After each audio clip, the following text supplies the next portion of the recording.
Welcome to this Zentangle Quickie. My name is Heather Hartwick Gladden.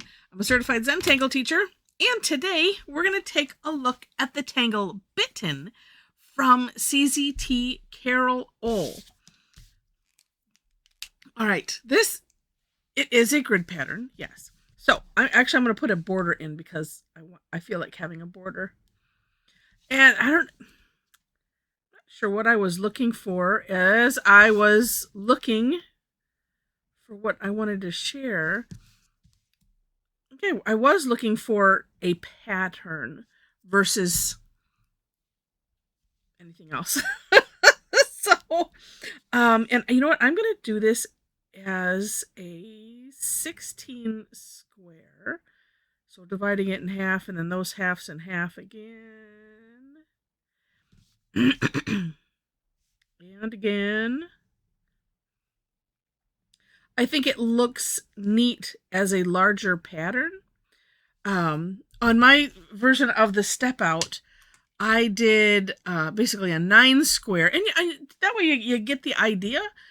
But it looks neater when it's like this. All right, and I think I'm going to, let's see. Oh, here, the fun thing is it doesn't really matter where I start. Nope, it doesn't. Okay, so, and actually I am going to switch very carefully to the graphic one because this I think you can. And, all right. I was just thinking, I don't think it matters what direction you do this first step. So we're going to do some diagonal lines. I'm going to go ahead and do it this way. So starting off here, I'm going to clip off the corner, and that might be better to do it this way first. And I'm trying to be very careful around those edges. And the reason I did the grid in the 01 is because you can't get that nice of a corner with this tip. So that's why I'm being careful at the corners. But it is nicer to just, have something that you can fill in, quickly.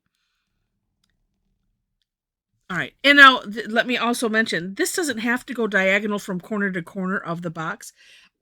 Looking at Carole's, actually a lot of her boxes look a bit more rectangular. And mine are more square / odd shaped. But like I said, it's not going to matter. All right, but what we're going to do is we're going to do this kind of like a checkerboard.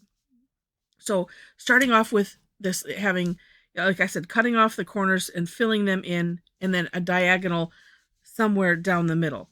Now, you could do this a couple ways. Because what was it? Oh, Knightsbridge, and it's funny. It's like it shouldn't seem to be confusing to do a checkerboard, right? But for whatever reason, yeah, sometimes that gives us a rough time. So I'm going diagonal. You could go every other one, that's fine. But hitting the corners that are going to meet is one way.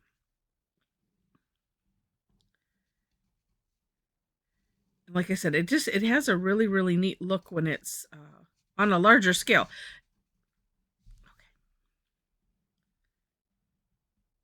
What I'm going to end up doing is going and cleaning up some of these with the 01.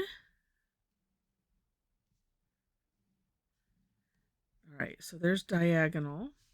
And then here, it's just so funny. As it like I said, it doesn't seem like it should matter, but it just seems like it's easier to focus on, okay, where something is hitting the diagonal, that's where we go.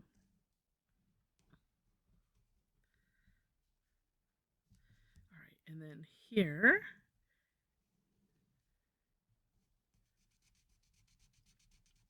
now when I was reading,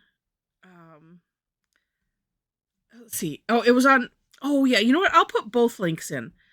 or, let me make sure, because I have this from Carole's blog, and the step outs are on a separate blog post from the samples. So I want to share both because it's really, really neat. Especially, oh my gosh, which one is this? There's one that has a big spiral. It's the second one down from the top, and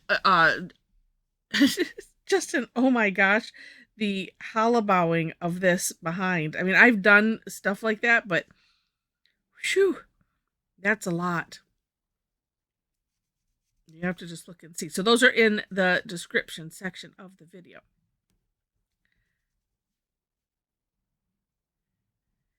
All right.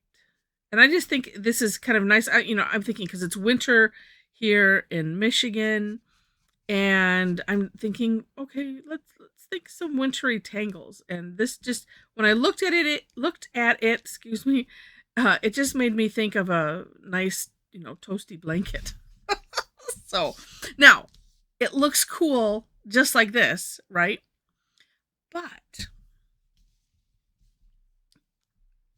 what we're going to do next is okay, so we have this on a diagonal, and then, this is a pick a row, any row, and in these boxes, we're going to fill it in solid.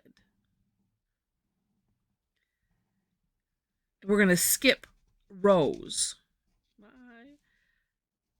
graphic one might be, I think I mentioned this the last time I used it. Well, I'm actually also moving it too fast. I said it's seeming like it's maybe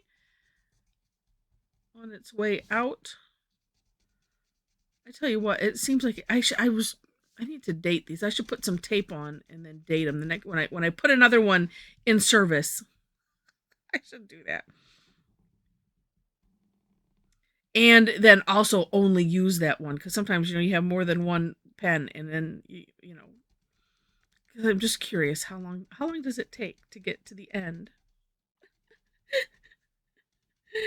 of a Micron pen. This one, though, I'm not going to be wearing it down to the metal. On the 01s, I get them right down to the metal. Okay, so like I said, picking a row, then we're going to skip a row, and we'll do this row. So however big your grid is, just remember that you're alternating those. And I kind of like to do like what I just did. I'll do the outline of it with the pen, and then I can do this more without, for the most part, worrying that I'm going to goof something up, get carried away, take that pen into where it shouldn't go. All right, well, as I'm filling in this last one, if you're enjoying this, and because you're using your pen, a lot more, I'll say steadily using your pen, you might have to have a little stretch break. So while you're stretching your fingers, feel free to click that like button if you're enjoying it. And if you like it enough to see more, would love to have you be a subscriber to the channel, so you can click that as well. I mentioned the description section for links to the step outs, and then below that is my link tree, so you can find all of my social media links to my websites, places to follow me if you're interested in classes. I do teach twice weekly, Tuesdays and Thursdays. Thursday's free. It's called Tangle Time. And then Tuesday is a variety. I have one free session that's on the third Tuesday of the month. That is Tough Tangle Tuesday. And then the other ones, have some sort of fee and things to keep me in pens and electricity and things like that.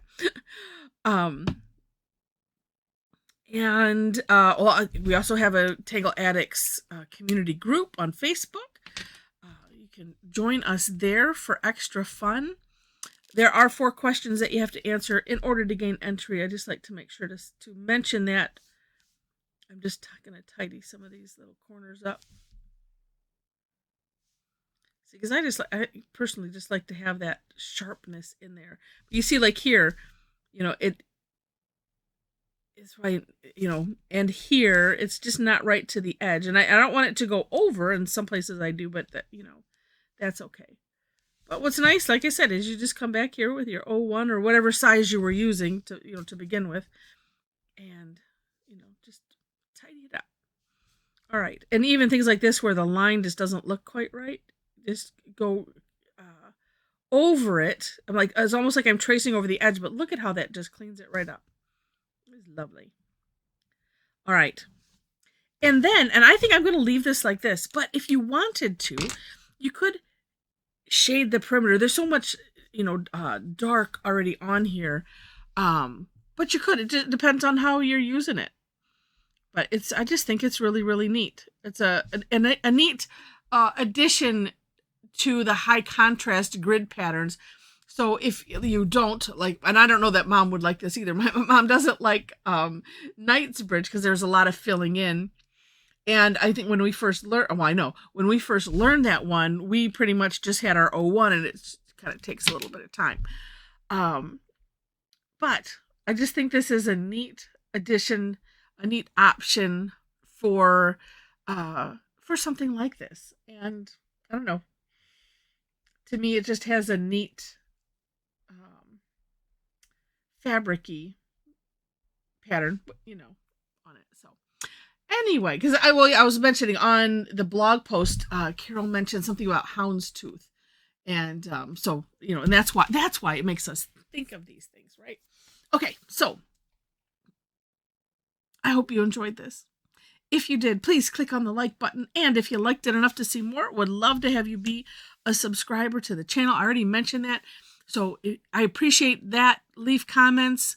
I appreciate any and all of that, because that just helps the algorithm stuff. So, all right. So with that, thank you so much for watching, and I wish you happy tangling.